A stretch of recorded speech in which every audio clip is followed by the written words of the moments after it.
Hello, YouTube baseheads. Welcome back to the channel. I thought I would do something fun. I have several videos in the works on some technical stuff and a lot of stuff recorded. I'm buying some items to go ahead and finish up some other videos. And in the meantime, I thought, you know what? I'm going to go ahead and share 3 basehead stories. The first one's not quite as basehead related, but the other 2 are directly basehead related. Not quite the last event, but the second to last event I was at was in Prim, Nevada. It was late last year, and Prim, Nevada has 3 casinos. All of them were open except only one. They actually had the hotel rooms open, so only one was actually accepting guests. And it was Saturday night. The event was over. It was a long day. The night before was a long night before, and I was exhausted. Kind of wanted something a little quieter, so I walked across the street to another casino and walked inside, and there was no one. I didn't see anyone when I first walked in. I had to walk around a little bit. I did eventually find 2 employees total that whole night. I was there from about Saturday at 7 p.m. to about 10 p.m. So I'm there at probably the most prime time for casinos. Saw 2 employees and I saw 2 customers. I could walk around for several minutes and see nobody. So this huge casino, it felt like, honestly, I had the whole casino to myself. It was kind of weird. It felt really strange, like those movies that have amusement parks rides going and the music going and all, and everything's happening and there's no one there and you're just walking through an amusement park. It was kind of spooky. Anyways, I ended up talking to an employee and she said the casino's, in her personal experience, it's haunted. Sad story, but there was a 12-year-old girl in the basement that was murdered in the bathrooms, and other things happened. Anyway, she said that she occasionally has to go down to the basement to go into the kitchen for her duties, and it's at night, she's by herself, and she said last time she was down there, she heard it's a huge, she said it's a huge kitchen, like a big industrial kitchen like they would do for catering. And she said that when the pandemic hit, they basically closed it down. They just left everything out. So all the dishes, everything just sitting out like it's a kitchen being used. Like you'd walk into a kitchen that is in the process of people mixing and making stuff. And she said last time she was down there, she heard at the other end a bowl, like a big mixing metal bowl, like fall on the floor and clang around. And so she's completely spooked out by the place. She said, "Hey, it's haunted here. The basement. You should go check out the basement." I was able to actually just walk right down into the basement. The basement, they have some bathrooms, fitness center. They do have like an employee area kind of toward the back. So I literally just like walked down. And remember, I'm like one of the only people in this whole casino. I'm walking down there. I don't see anybody, and it was kind of spooky. There was some like trash and stuff in the basement. I came across this spot in the fitness center where there were toys and stuff like left out for like kids. It was really spooky. And hey, who could say no? Hey, place is haunted. Go check out the basement. Who's gonna say no to that? No, I'd probably say no if the lights were off. But I decided, hey, I'm gonna go check it out. Ended up being like, it was kind of neat walking around the casino, no one there. It was just creepy. But what really happened when I went back to my room at night, fell asleep, I had a horrible dream that actually happened. The dream actually took place in my hotel room. I woke up. It was earlier than I'd like to have woken up, and I said, I am not going back to bed. I packed everything up and left. It was a really creepy experience. Kind of interesting. Definitely don't want to have a dream like that again. Anyways, the second story I've got is uh, at that same event I was at. There was a gentleman there, and he had a box that he was designing for Port Wars.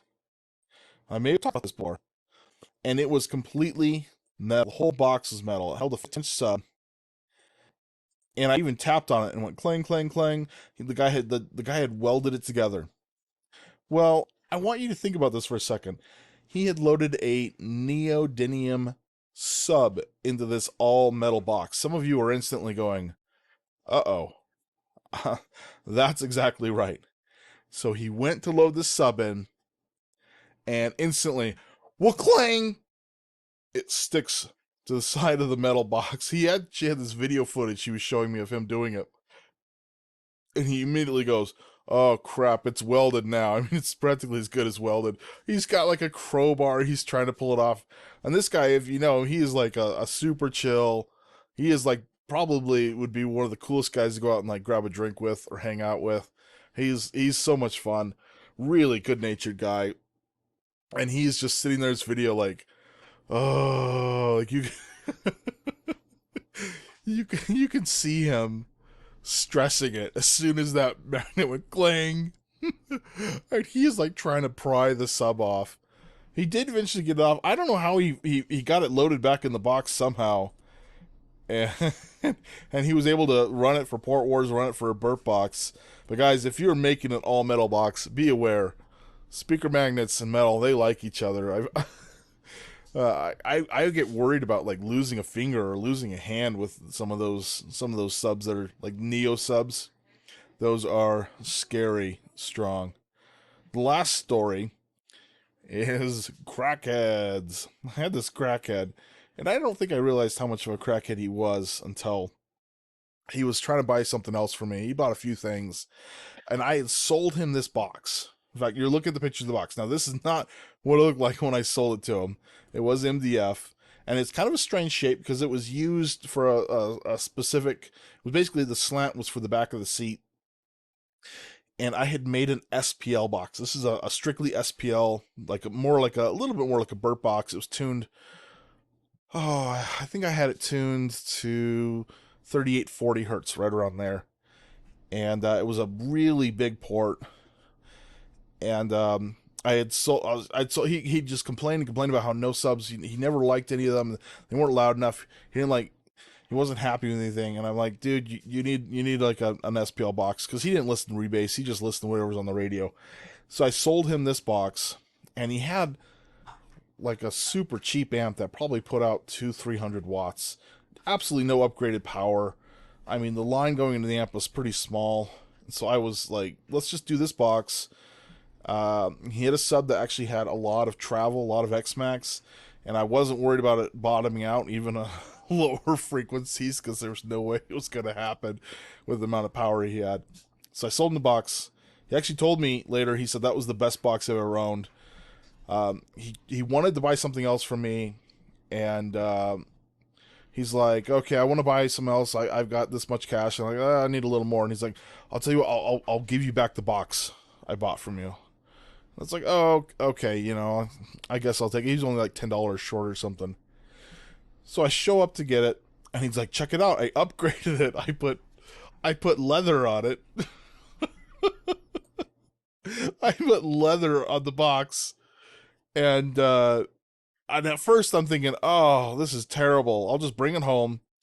I'll strip off all the leather, and then, you know, maybe I'll spray paint it or something. And I get it home, and that's when I realize, like, he didn't just staple that on. It had water damage. Like, he'd left this thing outside. He literally replaced a board on there from MDF to something else. Like, I don't know what he was doing. It was terrible. I just took it and threw it right in the trash can.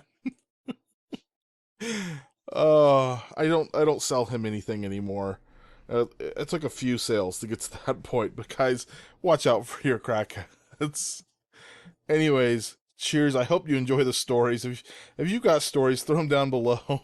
I'd love to hear them. Anything funny, anything crazy.